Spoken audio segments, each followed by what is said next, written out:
আব্বা নিচে চলুন, আজ আমি আপনাকে খাইয়ে দেব। আমি সকালে খেয়েছি আম্মা, ওষুধ ছিল যে সকালে। আপনি তো নিচে নামেননি তাই দেখতে পাননি। তখন ধূসর বলল, তাহলে আপনারা দুজন আপুর বিয়ের জন্য কি কি পদক্ষেপ গ্রহণ করবেন ভাবছেন?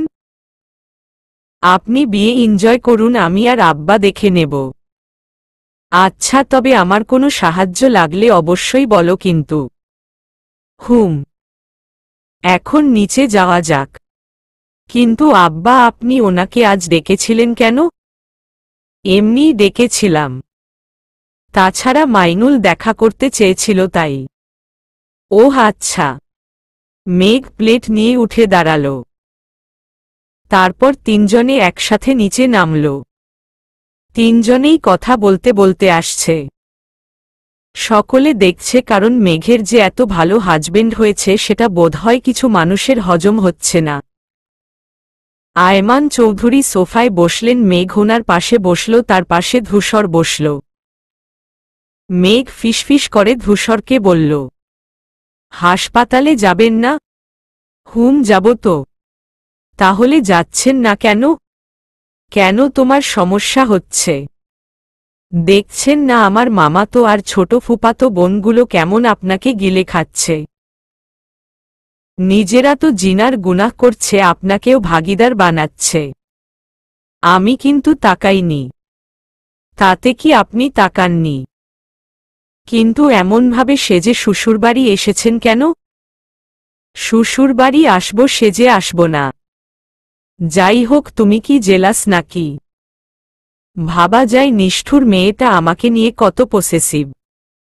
সুবহানাল্লাহ। এখন হয়েছে, এখন যান, হাসপাতালে যান। মামার সাথে একটু কথা বলেই যাচ্ছি। ধূসর উঠে মাইনুল এর কাছে গেল। মাইনুল হাসান এর সাথে ধূসরের আগে থেকেই ভালো সম্পর্ক। মাইনুল হাসান পেশায় একজন ঊর্ধ্বতন পুলিশ কর্মকর্তা। তাছাড়া তিনি মামাদের মধ্যে সবথেকে বেশি মেঘকে ভালোবাসে। মেঘকে অনেকভাবে সাহায্যও করে। কিছুক্ষণ পর ধূসর মাইনুল হাসানের সাথে কথা বলে এসে আয়মান চৌধুরীকে বলল, আব্বা আসছি, এখন হাসপাতালে যাব। আচ্ছা ঠিক আছে, সাবধানে যেও, আর মেঘ আম্মা ওকে এগিয়ে দিয়ে আসেন। মেঘ উঠে দাঁড়ালো। ধূসর আর মেঘ একসাথে চলতে শুরু করল। ধূসর হুট করেই মেঘের আঙুলের মাঝে নিজের হাতের আঙুলগুলো ঢুকিয়ে দিল। মেঘ কিছু বলল না। গাড়ি পর্যন্ত গিয়ে বলল, জানেন মিসেস ধূসর এহসান শুভ্র, আজ আমার নিষ্ঠুর মেয়েটা আমাকে যৌথভাবে ভালোবাসি বলেছে। ওই অনুভূতিটা কিভাবে যে ব্যক্ত করব বুঝতে পারছি না। যৌথভাবে ভালোবাসি বলেছে বুঝি, কিন্তু আলাদাভাবে আর এককভাবে তো বলেনি, তাই এত খুশি হওয়ার কিছু নেই। এভাবে বলো কেন মেয়ে? ভালোবাসি বলেছে, সেটা যৌথভাবে হোক আর এককভাবে হোক বলেছে তো। এতেই আমি খুশি। তবে একটা জিনিস ভাবছি, যেদিন নিষ্ঠুর মেয়েটা আমায় এককভাবে নীরবে নিভৃতে ভালোবাসি বলবে, সেদিন না খুশির ঠেলায় হার্ট অ্যাটাক করি। আপনি ওতটাও দুর্বল নন মিস্টার ধূসর এহসান শুভ্র। কি জানি যদি ফুরবল হয়ে পড়ি।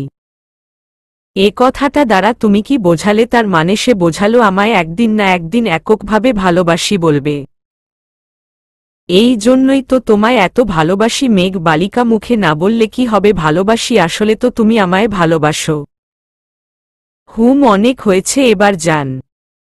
এই তুমি আমায় জান বললে? আহা, এই আপনার কি হয়েছে বলুন তো? কি আবোল তাবোল বলছেন? আমি আকার ন জান বলেছি। বুঝতে পারছেন, আপনার আকার ন বলিনি। ওই একই হলো, জান বলেছ তো। আবার ওকে বাবা, যাচ্ছি, জামাইকে তাড়ানোর জন্য একেবারে তাড়াহুড়ো করছে। দুদিন পরেই আসবেন তো আবার। শুনুন, আমি যে আপনাকে শুভ্র রঙের পাঞ্জাবি গিফট করেছিলাম না, সেটা নিয়ে আসবেন। কেন? মানুষ পাঞ্জাবি কি করতে আনবে? পরার জন্য, তাই না? তাহলে তুমি আমার দেওয়া শুভ্র রঙের গ্রাউনটা পরবে। শুভ্র রঙের গ্রাউন পরব, কিন্তু আপনার টানা বোনের বিয়ে উপলক্ষে জাবিন একটা গ্রাউন গিফট করেছে, ওটা পরতে হবে। না পরলে আমার খবর করে ছাড়বে। আচ্ছা, সমস্যা নেই। ও মাই আল্লাহ, তুমি আমার সাথে ম্যাচিং করে ড্রেস পরবে? এটা তো বুঝতেই পারিনি। আমি ওটা নিয়ে আসব। আপনি বাচ্চা নন ধূসর, এরকম টিনেজার মতো বিহেভ করছেন কেন? তুমিও তো করছো। মানুষ টিনেজার বয়সে প্রেম করলে ম্যাচিং করে পড়তে চায়। আর তুমি তো এখন বড় হয়েছ, তাহলে আমার ইচ্ছে হয়েছে দুজনে শুভ্র রঙের ড্রেস পরব, তাই। তোমার ইচ্ছের সাথে যে আমার একটা ইচ্ছে যে যুক্ত হলো। মানে তোমার শুভ্র রঙের কথা শুনে আমার ইচ্ছে করলো আমি শুভ্র রঙের পাঞ্জাবি পরব, আর তুমি শুভ্র রঙের শাড়ি হিজাব নিকাব পরবে, তারপর একসাথে রিকশায় ঘুরব। তাই নাকি? তা রিকশাওয়ালা মামাকে একটা শুভ্র রঙের শার্ট আর লুঙ্গি কিনে দিন, আরও ভালো লাগবে। সেসব তুমি বাদ দাও, এখন বলো কবে আমার ইচ্ছে পূরণ করবে? তোমারটা আপুর বিয়ের দিনই করব ইনশাআল্লাহ। আপনি যেদিন বলেন সেদিন, আমার কোনো কাজ না থাকলে ইনশাআল্লাহ। তবে আপনার ইচ্ছের সাথে আমারও আরেকটা ইচ্ছে যুক্ত হয়েছে, সেদিন আমি আর আপনি ফুচকা খাওয়ার কম্পিটিশন করব। ওকে ডান, তাহলে আপুর বিয়ের পরপরই ঠিক আছে ইনশাআল্লাহ। ওকে ইনশাআল্লাহ। আচ্ছা, আসছি। আল্লাহ হাফেজ, আর সাবধানে থেকো, নিজের খেয়াল রেখো। আর হ্যাঁ, সব ছেলেদের থেকে দূরে থেকো, যদিও তুমি দূরেই থাকবে তবুও বলছি। আচ্ছা, আল্লাহ হাফেজ। ধূসর টুপ করে মেঘের গালে চুমু দিয়ে গাড়িতে উঠে পড়ল আর হেসে গাড়ি নিয়ে চলে গেল। মেঘ এখনো ওখানে ঠাই দাঁড়িয়ে। যখন বুঝতে পারল ধূসর ওকে চুমু দিয়েছে, তখন গালে হাত দিয়ে মুচকি হাসল আর বলল, মন কেমনের পিয়ন যখন কড়া নেড়েছিল মন দুয়ারে, ভালোবাসি বলে উঠেছিল ঝড় আর ভাসিয়েছিল আমায় প্রেমের জোয়ারে। দুদিন পর সকালে বাইরে ডেকোরেটরের লোকেরা কাজ শুরু করে দিয়েছে। মুনের ইচ্ছে ছিল বিয়ের অনুষ্ঠানটা যেন গ্র্যান্ডভাবে হয়, এই জন্য ওয়েডিং প্ল্যানারও এনেছে। বাড়ির ভেতরেই কথা বলছে নাকি আর বাকি সদস্যদের সঙ্গে।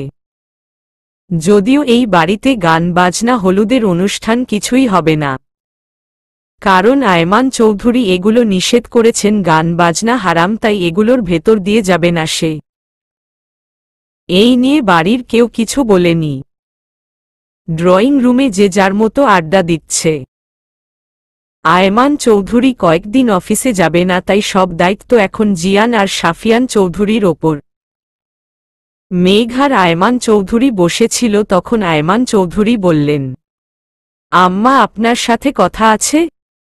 জি আব্বা। জাবিনদের দাওয়াত দিয়েছেন? না আব্বা। এটা কেমন কথা আম্মা? সবার বন্ধুরা ইনভাইটেড থাকবে, তাহলে আপনার কেন নয়? আমি যেমন এ বাড়িতে আলাদা, তেমন ওরাও আলাদা। তাছাড়া ওরা হচ্ছে আমার কাছে সবথেকে স্পেশাল। কিন্তু আমি যে ওদের দাওয়াত দিয়ে ফেলেছি আম্মা। ওহ আচ্ছা, তাহলে এখন আমায় কেন বলছেন আব্বা? ওরা তো আসছেই, আপনি তো দেখছি দিন দিন আমাকে ছাড়া অনেক কিছুই করছেন। আহা আম্মা, এখন কি আপনি এটা নিয়েও রাগ করবেন? না, আমি তো ওদের দাওয়াত দিতাম না, তুলে নিয়ে আসতাম। তাছাড়া ওরা এই ব্যাপারে সবাই জানে। আমি দাওয়াত না দিলেও ওদের আসতে ভুল হবে না। আমার বন্ধুরা স্পেশাল না? আয়মান চৌধুরী হাসল, তা দেখে মেঘও হাসল। মেঘ একটু ওপরে গেল, ওপরে যেতেই মেজাজ গেল গরম হয়ে। শিফার হাত ধরে একটা ছেলে টানছে, বাজেভাবে ছোঁয়ার চেষ্টা করছে। ও গিয়েই ছেলেটাকে ছাড়িয়ে একটা থাপ্পড় মারল আর চিৎকার করে বলল, আপনার সাহস হলো কি করে আমার বোনের হাত ধরার? শিফা অনেক ভয় আছে, কোনোদিন যা করেনি আজ তাই করল। ও ভয় মেঘকে জড়িয়ে ধরল আর বলল, আপু প্লিজ বাঁচাও, এই ছেলেটা আমার সাথে অসভ্যতামি করছে। মেঘ শিফার মাথায় হাত দিয়ে নিজেকে ছাড়িয়ে পাশে দাঁড় করাল। তখন ছেলেটা গালে হাত দিয়ে বলল, হে ইউ, তোমার সাহস কি করে হলো আমাকে থাপ্পড় মারার? যেভাবে আপনার সাহস হলো আমার বোনের হাত ধরার। বলেই ছেলেটা মেঘের দিকে এগিয়ে এসে ওকে ধরতে চাইল, তখন মেঘ আরেকটা থাপ্পড় মেরে বলল, মেঘের গায়ে হাত দেওয়া অত সোজা নয়, আর মেঘের পছন্দও নয়। মেঘ না চাইলে সেটা সম্ভবও নয়। তোকে এবার কি করব আমি নিজেও জানি না। তোকে তো এবার আমি। বলেই ছেলেটা তেড়ে এলো। মেঘও কম নাকি ইচ্ছেমতো ছেলেটাকে পেটাতে লাগল। এদিকে ছেলেটার চিৎকারে বিয়ে বাড়ির সকলেই এদিকে এলো। সবাই দেখে তো অবাক, মেঘ একটা ছেলেকে ইচ্ছেমতো পেটাচ্ছে। আয়মান চৌধুরী মেঘকে থামালেন। মেঘের চোখ মুখ রেখে লাল হয়ে গেছে। আয়মান চৌধুরী মেঘকে জড়িয়ে ধরে বললেন, আম্মা শান্ত হন, ছেলেটাকে ওভাবে মারছেন কেন? আব্বা ওকে আমার সামনে থেকে সরান, না হলে ওকে কি করব আমি নিজেও জানি না, ইচ্ছে করছে ওকে এখানেই মেরে দিই। তখন ছেলেটা উঠে বলল, আজ যা করলে এটা ভালো করলে না মেয়ে, এর জন্য তোমাদের সবাইকে পস্তাতে হবে। আমার গায়ে হাত দেওয়া বিয়ের সব কাজ এখনই বন্ধ করব। এই বাড়ির মেয়ের খুব শখ না গ্র্যান্ডভাবে বাড়ি সাজিয়ে বিয়ে করার, আমিও দেখব এবার কি করে হয়। এই সবাই কাজ বন্ধ করে দাও। যেটুকু সাজানো হয়েছে সেটুকুও খুলে ফেলো।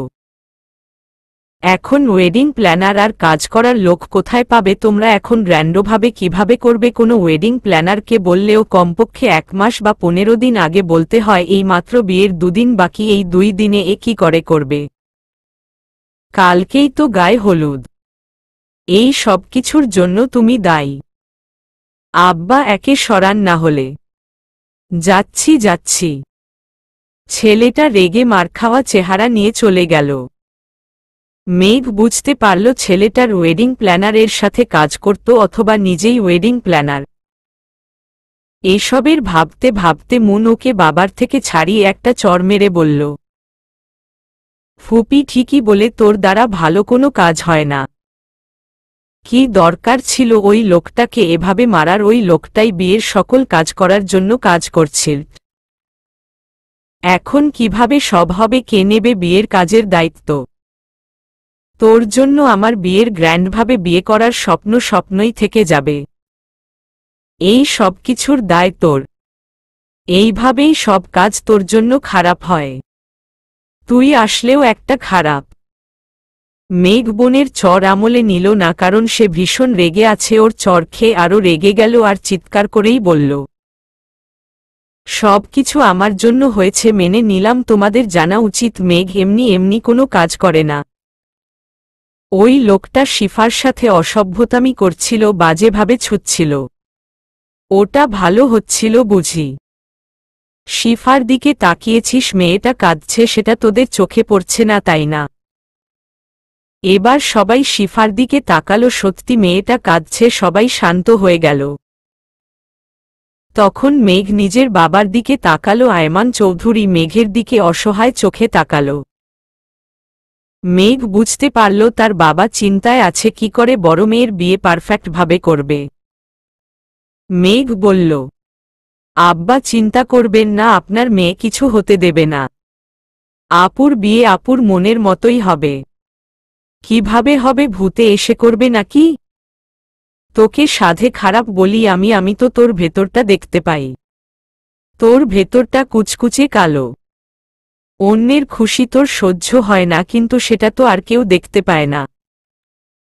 তোর জন্য মুনের বিয়েতে বাধা এলো, এখন এই একদিনের মধ্যে এত কিছু কিভাবে করবে? বড় ভাইয়ার তো নাক কাটা যাবে, সবার সামনে এতগুলো লোক, এত বড় বিজনেসম্যানরা আসবে।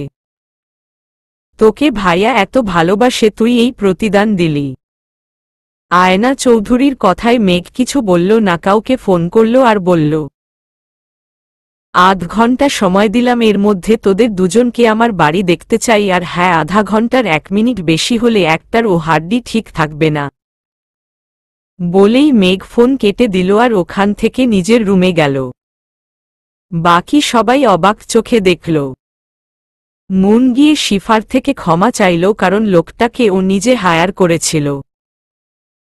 মেঘকে এভাবে বলায় ওর খারাপ লাগল, কিন্তু ও মেঘের কাছে ক্ষমা চাইবে না। হয়তো ওর ইগোতে লাগবে। জাহানারা চৌধুরী নিজের মেয়েকে সামলাচ্ছেন। আয়মান চৌধুরী বললেন, মুন, মেঘের সাথে এভাবে কথা বলা উচিত হয়নি তোমার। এটা মনে রেখো, তোমার বিয়েটা যেন ঠিকভাবে হয়, এই জন্য মেঘ ও আলাদাভাবে সব দেখে নিচ্ছে। মেঘকে একটা কথা জানাতে দেরি হয়েছিল বলে মেঘ আমার রেগে গিয়েছিল। তখন কি বলেছিল জানো? এটা আপুর বিয়ে, এই বিয়ের জন্য আপু কত কিছু ভেবে রেখেছে, আর তুমি এখন বলছো এটা তোমার কাছে সামান্য বিষয় মনে হয়েছে।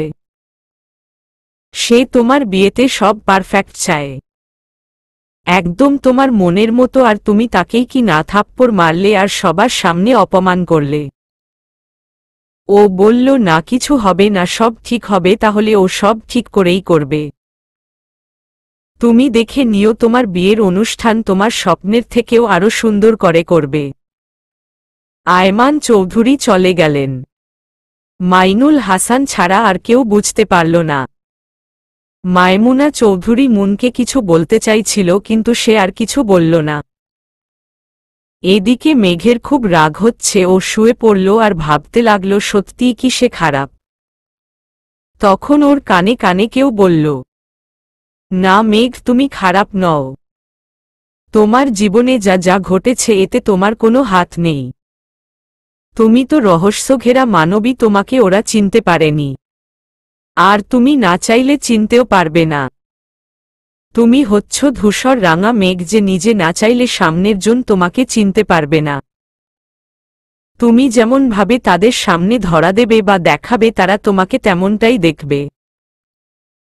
তুমি এমন এক মানবী যে তোমার আব্বার সামনে এক, ধূসরের সামনে আরেক, আর তার কাছে তুমি, তার কাছে অন্যরকম এক মেঘ। যে মেঘের না আছে কষ্ট, না আছে ভয়, আছে শুধু ভালোবাসা।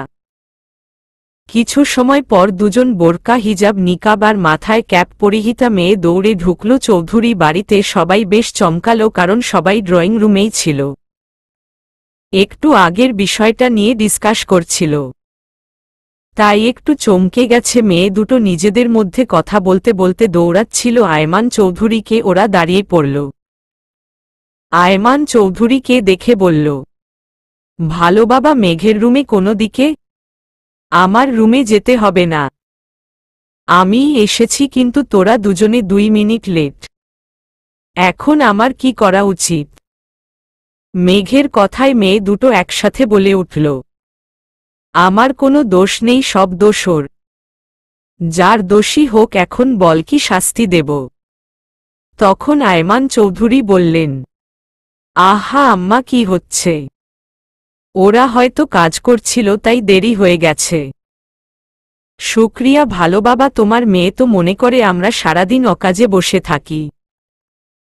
আচ্ছা বাদ দে, তোরা বোধহয় অনেক তাড়াতাড়ি করে এসেছিস। মায়মুনা, ওদের শরবত দাও। আর তোরা বস।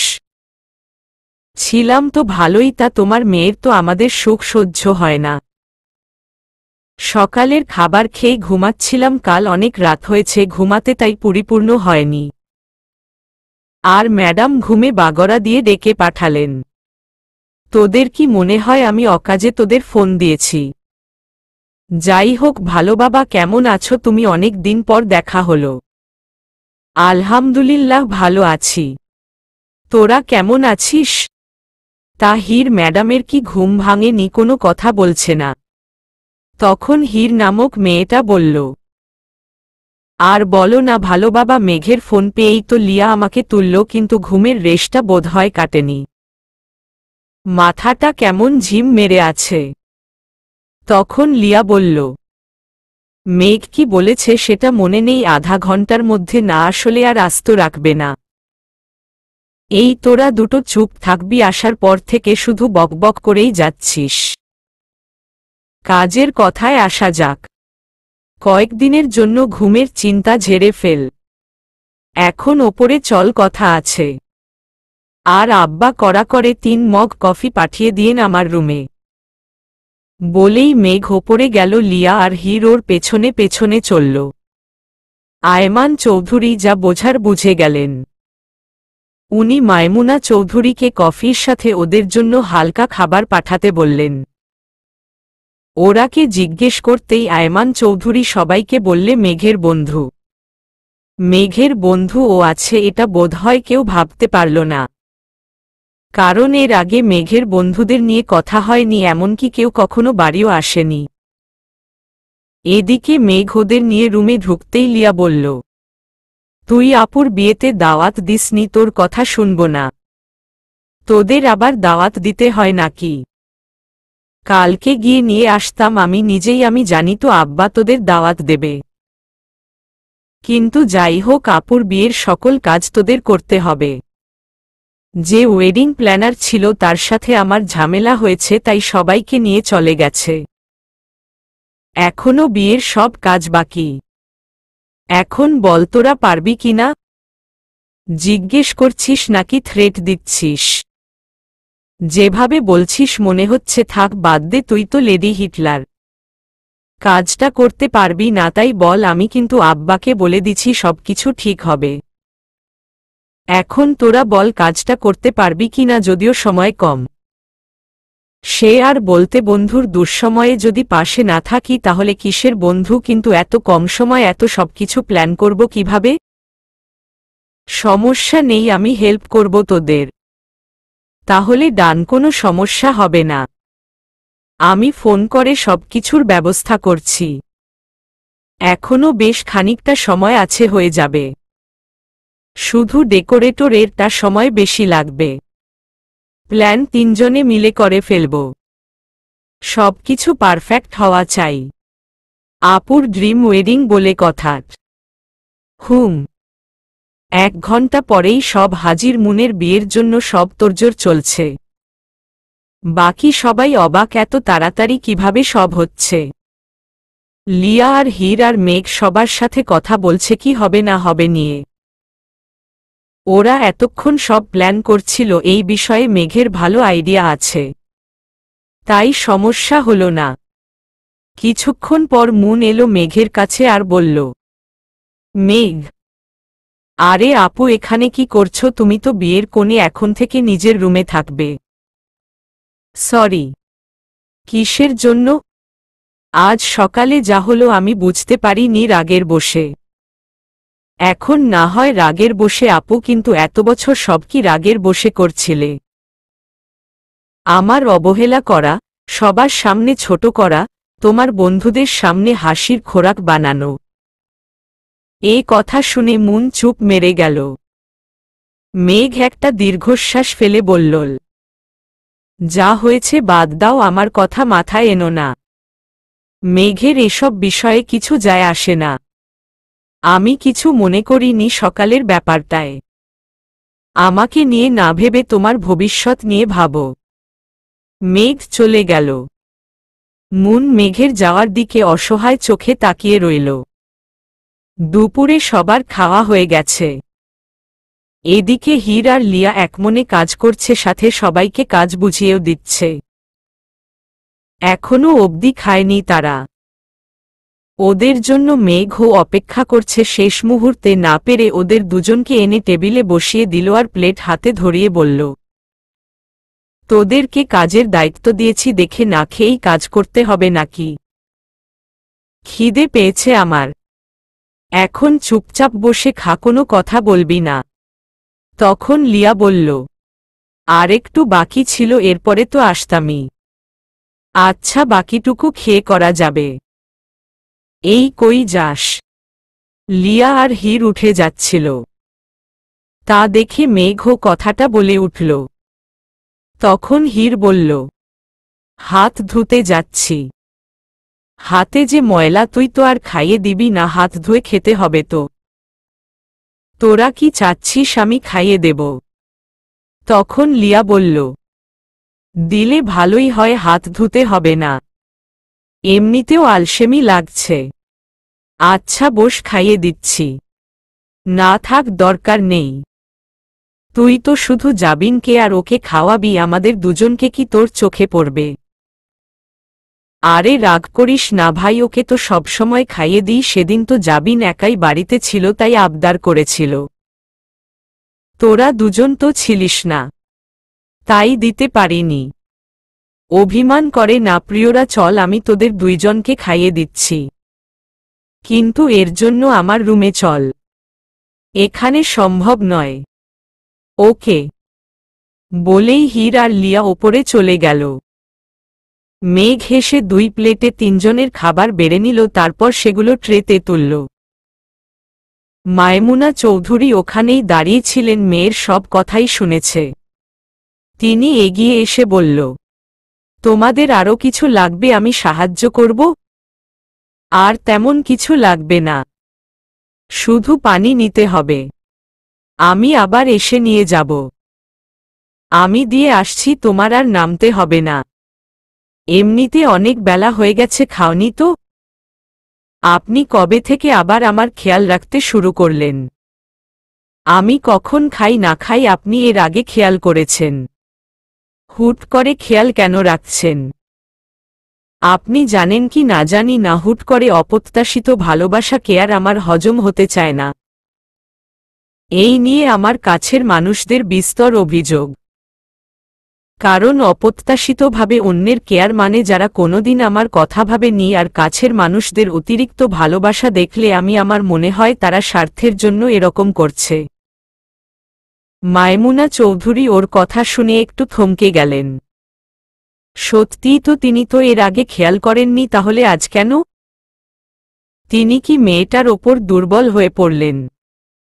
তিনি নিজেকে সামলিয়ে বলল, আমি অতশত বুঝি না, আমি শুধু তোমাকে সাহায্য করতে এসেছিলাম। ঠিক আছে, পানি নিয়ে চলুন। মেঘ খাবার নিয়ে আসছে, সাথে মায়মুনা চৌধুরী পানি নিয়ে যাচ্ছে। তিনি পানি দিয়েই চলে গেলেন। এদিকে লিয়া আর হীর হাত মুখ ধুয়ে বিছানায় বসে ফোন কল করছে। এখন হাত ধুলেই কি আর না ধুলেই কি তার বান্ধবী তাকে খাইয়ে দিবে? মুখের হিজাব নিকাব খুলে বসেছে। এতক্ষণ নিচে ছিল বলে ওগুলো খুলেনি, অনেক লোক ছিল যে। মেঘ ওদের খাইয়ে দিচ্ছে আর নিজে খাচ্ছে। খাওয়া শেষ করে 3 বান্ধবী বসল। হীর আর লিয়ার এখন উঠতে ইচ্ছে করছে না। হুট করে লিয়া বলল, তোর নামে বিচার আছে, জামিন দিয়েছে, তুই নাকি ওর মাইনে কেটে দিবি বলেছিলি। সে আমার আর হীরের কাছে কত হম্বিতম্বি করল ফোন দিয়ে, যদিও খুব হাসি পাচ্ছিল, কিন্তু হাসতে পারিনি। ওই একটু মজা করছিলাম।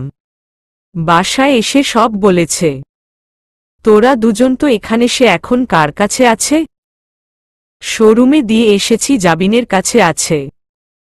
আচ্ছা, মেঘ বিয়েতে জাবিন আসবে না ওকে নিয়ে? ওকে আনাটা কি ঠিক হবে? আকাশ মাহমুদ যখন ফিরে এসেছে তখন আমার ওপর নিশ্চয়ই লোক লাগিয়েছে। এখন বিয়েতে আনলে যদি আমার সাথে দেখে শিওর হয়ে যাবে যে সেই যাকে তারা খুঁজছে। আমি কিছুতেই এই রিস্কটা নিতে চাই না। এভাবে আর কতদিন? একদিন তো এর শেষ হবেই। যদি ও আমাদের সাথে থাকতো তাহলে এই সময়টা আসতো না, আইনি ব্যবস্থা নিয়ে কিছু না কিছু করে ফেলতাম। কিন্তু ও তো আমাদের সাথে বেইমানি করে চোখ বন্ধ করে নিল। এই জন্যই তো এত লুকোচুরি। আকাশ মাহমুদকে ধরতে পারলেও শাস্তি দেওয়া সম্ভব নয় এখন, কারণ ও আর কোনো বাজে কাজে জড়িত বলে জানা যায়নি। ওর শুধু তাকে চাই, তার মাধ্যমে ও রাজা হতে চায়। কথাগুলো বলতে বলতে মেঘের চোখ ছলছল করে উঠল। হার আর লিয়ারও মন খারাপ হল।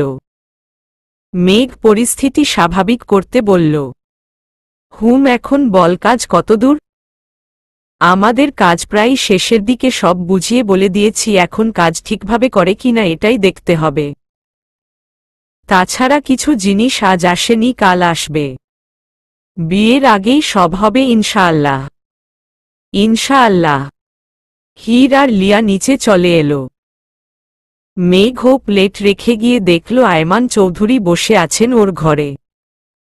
সে এগিয়ে গিয়ে বলল, আব্বা কিছু বলবেন? সরি আম্মা, তখন আমি। কিছুই বলতে হবে না আব্বা, আমি চিনি আমার আব্বাকে। আমার কি আপনার ওপর অন্যায়ভাবে হাত উঠানোর জন্য মুনের গায়েও হাত তোলা উচিত ছিল আম্মা? একদম না আব্বা, আপনি যা করেছেন ঠিক করেছেন। আপু অনেক রেগে গিয়েছিল কারণ সে তার বিয়ের জন্য অনেক কিছু ভেবে রেখেছিল, হুট করেই তার স্বপ্নটা এক নিমেষে ভেঙে যায়। তাহলে তার রাগ উঠবে না আব্বা? তবুও কি আব্বা? আজ বাদে কাল আপনার বড় মেয়ের বিয়ে, আজ যদি তাকে আপনি মারতেন তাহলে সারা জীবনের মতো আপুর কাছে আপনি আর আমি অপরাধী হয়ে থাকতাম। সে আপনার দিকটা বুঝত না। তার মাথায় একটা কথাই থাকত, তার বিয়ের আগে আপনি তার গায়ে হাত তুলেছেন শুধু আমার গায়ে হাত তোলার জন্য। এটা সে মেনে নিতে পারত না। আসন্ন ঘৃণা যাতে আমাকে বা আপনাকে না পোহাতে হয় এই কারণেই আপনি আপুর গায়ে হাত তুলেননি। এতে আমার প্রতি আপনার ভালোবাসা মূর্ছা যায়নি, বরং এতে আমার প্রতি আপনার ভালোবাসার বহিঃপ্রকাশ ঘটেছে। আমি নিশ্চিত আপনি তাকে পড়ে আমার নামে কিছু বলেছেন, না হলে সে আমার কাছে ক্ষমা চাইতে আসত না। আজ আপু আমার কাছে তখনকার জন্য ক্ষমা চেয়েছে। হাত তুললে ক্ষমা তো দূর, আমার মুখদর্শন করতে চাইত না। ধন্যবাদ আম্মা, আপনি এভাবে না বললে হয়তো আমার মনটা শান্ত হতো না। আম্মা, এর আগে কি মুন আমার অগোচরে আপনাকে এমন কিছু করত? পুরনো কথা ভুলে যান আব্বা, আপনার মেয়ের বিয়ে একটু এনজয় করুন। আর আয়না ওকে কি? শুনুন আব্বা, সবসময় মুখের ওপর জবাব দিতে পারলেই যে যোগ্য জবাব দেওয়া হবে তেমনটা নয়। সবথেকে যোগ্য জবাব তখনই হবে যখন মুখে কিছু না বলে কাজের মাধ্যমে দেখিয়ে দেবে। এই জন্যই ফুপিকে আমি আজ কিছু বলিনি আর আপনি বলেননি, কারণ আমি বলেছি সব ঠিক হবে তাই। আপনি জানতেন আমি কাজের মাধ্যমেই তার কথার উচিত জবাব দেব। ওনার সাথে কথা বলে আপনি মুখ নষ্ট করতে চাননি। তাছাড়া উনি কথা শোনার মানুষ না। এর আগেও বহুবার আপনি আমার বিষয়ে তাকে বলেছেন, কিন্তু তিনি শুনেননি। এটা আপনার দোষ নয়, তার দোষ। নিজেকে দোষী ভাববেন না। একদিন সেও তার যোগ্য জবাব পাবে। এখন এসব বাদ দিন না। আচ্ছা, সেসব বাদ দিলাম, এখন বলুন তো আপনি এত তাড়াতাড়ি সবকিছুর ব্যবস্থা কি করে করলেন? হীর আর লিয়াকে আব্বা? কেন, আপনার বান্ধবী? আমার বান্ধবী ছাড়া তারা কি কাজ করে? ওরা তো হিয়া ওয়েডিং প্ল্যানার আর ইভেন্ট ম্যানেজমেন্টের। ওহো, আমি তো ভুলেই গেছিলাম, ওরা ওয়েডিং প্ল্যানার। বিভিন্ন বিয়ে ও বিভিন্ন ইভেন্টগুলোর জন্য কাজ করে। আসলে মাথা থেকে বেরিয়ে গিয়েছিল। মুন ওই নমুনাকে না বললে আমি ওদেরকেই বলতাম। যেহেতু মুন বলেছে তাই এই বিষয় নিয়ে মাথা ঘামাইনি। আব্বা, ওরা ছিল বলেই কাজটা সহজ হলো, না হলে আমার পক্ষে এ কাজ করা সম্ভব হতো না। সে আমি যত বড় লয়ারই হই না কেন। ভাগ্য ভালো এখন ওদের কাছে কোনো কাজ নেই, না হলে চাইলেও করাতে পারতাম না। আল্লাহর লাখ লাখ শুকরিয়া যে সব সহজভাবে করতে পেরেছি, আলহামদুলিল্লাহ। আম্মা, আলহামদুলিল্লাহ। বিকেলে ধূসরদের পরিবার এলো, কিন্তু আজ দিলরুবা খানম আর এহসান খান আসতে পারেনি। তারা কাল আসবে। এদিকে রিমঝিম তো খুব খুশি ছোট মার কাছে আসতে পেরে। ধূসর গিয়ে সবার সাথে কুশল বিনিময় করল। সবাইকে বরাদ্দকৃত রুমে দেওয়া হল। ধূসর থাকবে মেঘের রুমে। ধূসর মেঘের রুমে এসেই চার হাত পা ছড়িয়ে শুয়ে পড়ল। কিছুক্ষণ পর মেঘ ধূসরের জন্য শরবত নিয়ে এসে এই অবস্থা দেখে বলল, ও হ্যালো, আমার বিছানায় এরকমভাবে ফ্রেশ না হয়েই হাত পা ছড়িয়ে শুয়ে আছেন কেন? তখন ধূসর দুষ্টু হেসে বলল, আমার বউয়ের বিছানা, আমি হাত পা ছড়িয়ে শুব, তোমার তাতে কি? আমার কিছু না হলেও আপনার বউয়ের অনেক কিছু। এখন উঠুন। অনেক বছর পর বউয়ের রুমে আসলাম, একটু দেখে নিই আরাম করে। দুদিন আগেও না এসেছিলেন? তখন তো দেখতে পাইনি, শ্বশুরমশাই ছিল যে। ভালো, এখন ফ্রেশ হয়ে শরবতটুকু খেয়ে নিন। তুমি বানিয়েছ? না, আপনার শাশুড়িয়ামা। আচ্ছা, তাহলে খেয়ে নি। শাশুড়িয়ামা কষ্ট করে আমার জন্য বানিয়েছে। আগে ফ্রেশ হয়ে আসুন, হাসপাতাল থেকে এসেছেন না। ওকে বাবা, যাচ্ছি। ধূসর ফ্রেশ হয়ে এলো। তারপর শরবতটুকু অর্ধেক খেয়ে মেঘের দিকে এগিয়ে দিল। এর মানে সে জানে এখন বাকি শরবতটুকু মেঘের খেতে হবে। এটা নতুন নয়, এতে সে অভ্যস্ত। সেও বিনা বাক্যে খেয়ে নিল, কারণ ধূসরকে বলে লাভ নেই, ওকে খাইয়েই ছাড়বে। ধূসর বলল, হীর আর লিয়া কি বিয়ের দায়িত্ব নিয়েছে নাকি? হুম। চলো নিচে যাই, তোমার বাড়িটা তেমনভাবে দেখা হয়নি। রিমঝিম ভাবি নোলককেও নিই সাথে। আমি একান্তভাবে তোমার সাথে ঘুরতে চেয়েছি মেয়ে। এত লোকের মাঝে একান্ত ঘোরা মোটেও শুভনীয় নয় মিস্টার। তাহলে চলো, তোমাকে ফুচকা খাইয়ে নিয়ে আসি। এখানেও আমি সবাইকে নিয়েই যাব। এত নিষ্ঠুর কেন মেয়ে তুমি? আমার সুখ তোমার সহ্য হয় না কেন? কারণ আমি নিষ্ঠুর, তাই। একান্তে সময় কাটানোর জন্য অনেক সময় বাকি আছে মিস্টার। আপাতত বিয়ে বাড়িতে অনেক কাজ বাকি। তাছাড়া আমি বলেছি হীর আর লিয়াকে সাহায্য করব। দেখি ওরা কোথায় আছে। জাবিন আসবে না? হয়তো আসতে পারে, নাও পারে, শিওর হয়ে কিছু বলতে পারছি না। তোমার মতো তোমার বান্ধবীও নিষ্ঠুর, আমার বন্ধুটাকে কত অপেক্ষা করাচ্ছে। এতে আপনার বন্ধুরও দোষ আছে।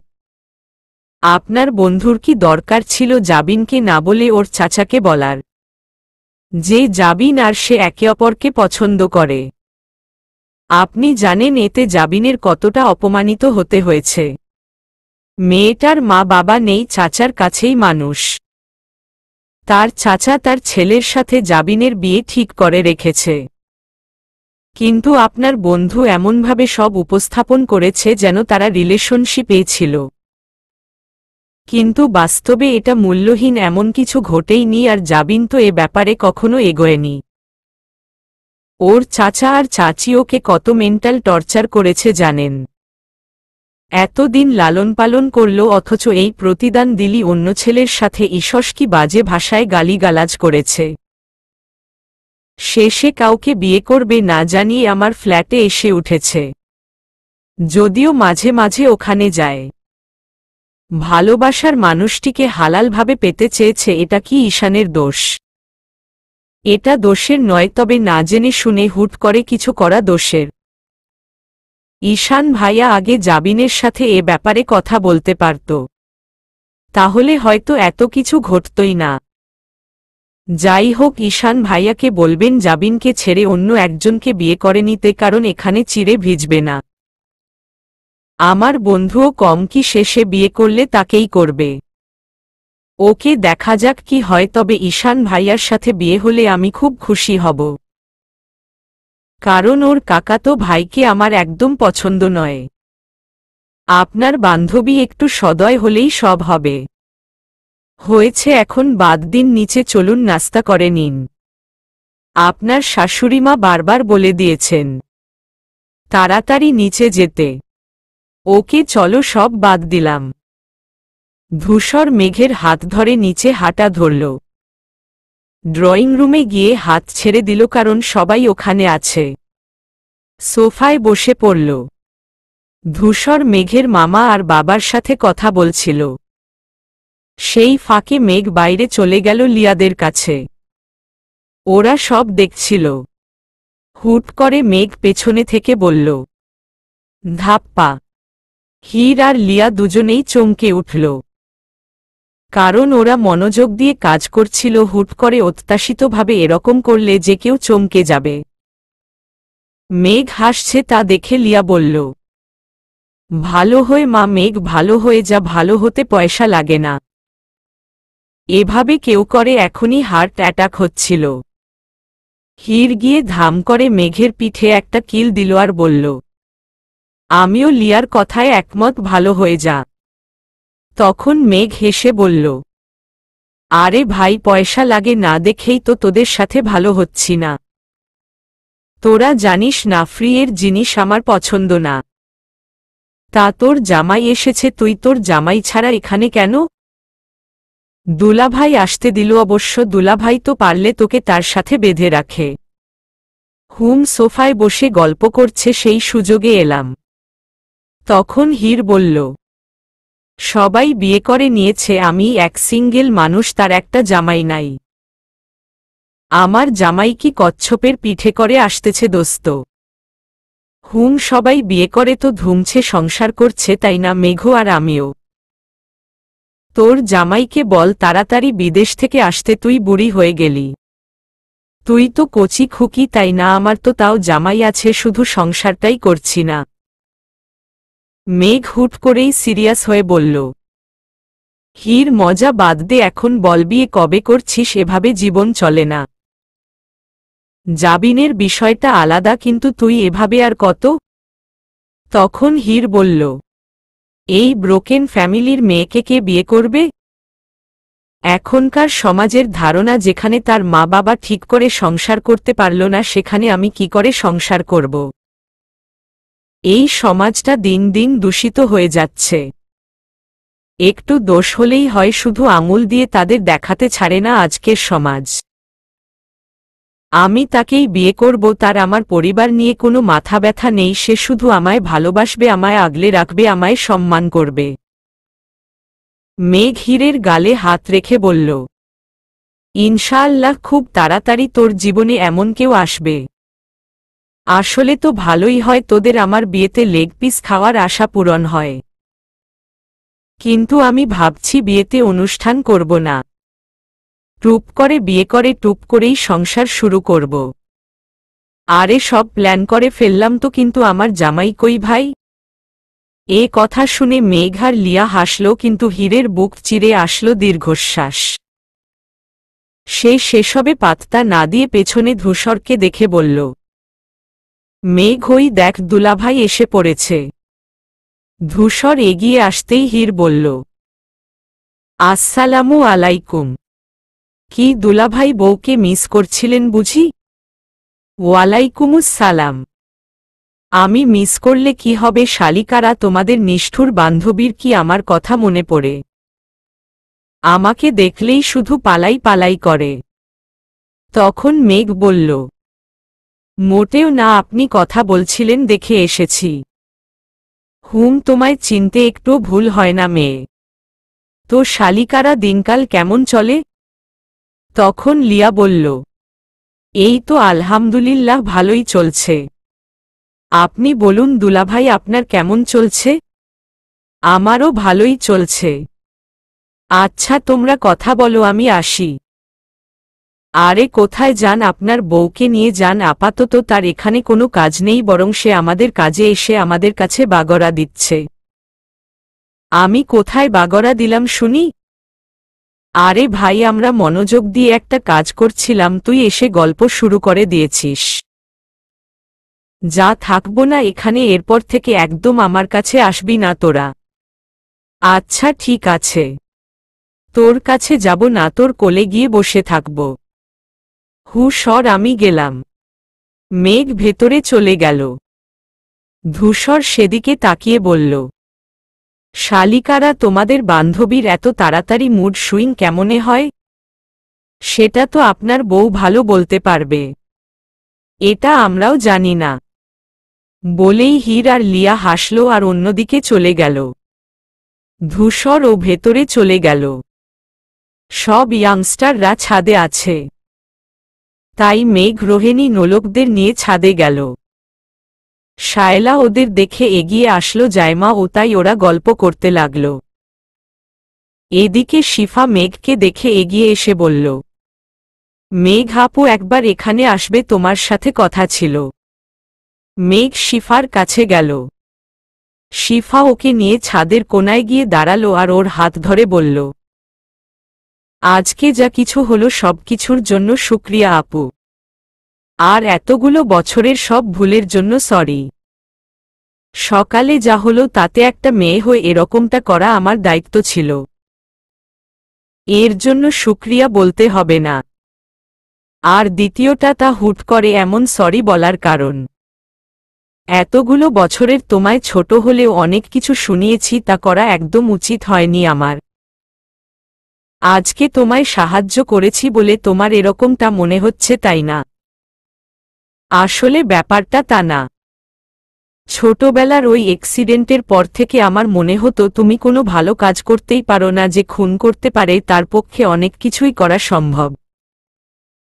তাছাড়া কাকিমনি সবসময় তোমায় খুনি বলতো, আমি খুব ভয় পেতাম তোমাকে। তাই তুমি যাতে আমার থেকে দূরে থাকো তাই ওভাবে অপমান করতাম তোমায়। মেঘ চোখ মুখ শক্ত করে বলল, আমি খুন করিনি, বুঝতে পেরেছ তুমি? আমার সামনে থেকে চলে যাও। আমি যেন এখন তোমায় না দেখি আমার সামনে। মেঘের কথায় কি ছিল জানা নেই। শিফা ওই কথায় খুব ভয় পেয়ে যায়। ও তাড়াতাড়ি ওখান থেকে চলে যায়। এদিকে হুট করেই মেঘের মাথা ব্যথা শুরু হয়, পুরনো কিছু মনে পড়তে থাকে। ওর চোখ লাল হয়ে গেছে, ও বিড়বিড় করে বলতে থাকে, আমি খুন করিনি, আমি খুনি নই, আমি ওকে খুন করিনি। তখনই নোলক এসে মেঘের ঘাড়ে হাত রেখে বলল, ভাবি, সেই কখন থেকে ডাকছি, তোমায় শুনতে পাচ্ছ না? ভাবি। মেঘ নোলকের দিকে তাকাল। তাকিয়ে আতকে উঠল, মেঘের চোখটা অনেক লাল। ও বলল, ভাবি, কি হয়েছে তোমার? তোমার চোখ এত লাল কেন? শরীর খারাপ লাগছে? না না নোলক, আমি ঠিক আছি, ওই একটু মাথা ব্যথা করছে, আমি নিচে গিয়ে ওষুধ নিচ্ছি। আর হ্যাঁ, ব্যাপারে কাউকে কিছু বলো না, অযথাই টেনশন করবে। মেঘ ছাদ থেকে চলে গেল। নোলক কিছু বলল না, কিন্তু ধূসরকে ঠিকই মেসেজ পাঠিয়ে দিল। আর ও গিয়ে শায়লাদের সাথে গল্প করতে লাগল। মেঘ রুমে এসে নিচে বসে পড়ল, ঘরটা অন্ধকার। ওর চোখ দিয়ে দুফোঁটা পানি গড়িয়ে পড়ল, বিড়বিড় করে বলতে লাগল, আমি কিছু করিনি। আমি তোকে কিভাবে কিছু করতে পারি? আমি তোকে খুব ভালোবাসতাম। তুই কাঁদলে আমিও কাঁদতাম, কারণ তোর কান্না আমার সহ্য হতো না। আমি তোকে খুব ভালোবাসি এখনো। তাহলে কিভাবে আমি তোকে আঘাত করতে পারি? আমি মারিনি তোকে, আমি খুন করিনি, আমি খুনি নই। কিন্তু একটা আক্ষেপ তো আছেই, আমি কেন তোকে বাঁচাতে পারলাম না? আমি তোর হাতটা ধরে নিলে এসব কিছুই হতো না। আমি তোকে খুব ভালোবাসি, আমি তোকে মারিনি। আরও কিছু বলবে তার আগেই কেউ ওর রুমে এসে লাইট অন করে দিল। হুট করে এমন হওয়ায় মেঘ চমকে উঠল। ও তাড়াতাড়ি চোখ মুছে নিল। এদিকে ধূসর ওকে নিচে দেখে তাড়াতাড়ি করে ব্যস্ত হয়ে বলল, কি হয়েছে মেঘ? মাথা ব্যথা কি খুব করছে? নিচে বসে আছো কেন? মেঘ উঠে দাঁড়ালো আর বলল, তেমন কিছু না, ওই একটু। তুমি কি কেঁদেছ মেঘ? এই কথাটা কানে যাওয়া মাত্রই মেঘের চোখ দিয়ে পানি পড়তে চাইল, কিন্তু মেঘ সেটা গিলে ফেলল। ও ধূসরের সামনে কাঁদতে চায় না। ও বলল, ও কিছু না, এমনিই মাথা ব্যথা করছিল তো তাই। ধূসর বুঝতে পারল অন্য কোনো কারণ আছে, শুধু মাথা ব্যথার জন্য কাঁদবে এমন মানুষ মেঘ নয়। ও ঘাটালো নাট।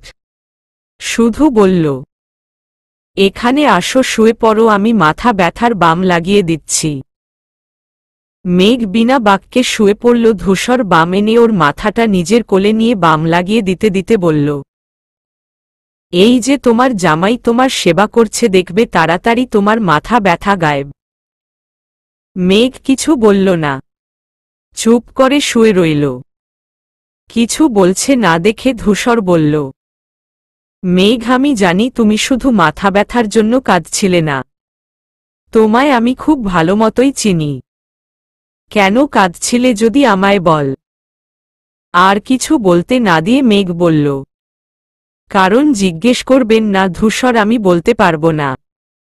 শুধু এটুকু মনে রাখবেন, আপনার মেঘ বালিকার গোপন কিছু দুঃখ আছে, যার ভাগিদার সে আপনাকে করতে চায় না। তবে আপনি আপনার মেঘ বালিকার জীবনে অদ্ভুত প্রেমময় সুখ, যার সাথে সে সকল সুখ পেতে চায়। যার হাত ধরে জীবনের শেষ পর্যন্ত চলতে চায়।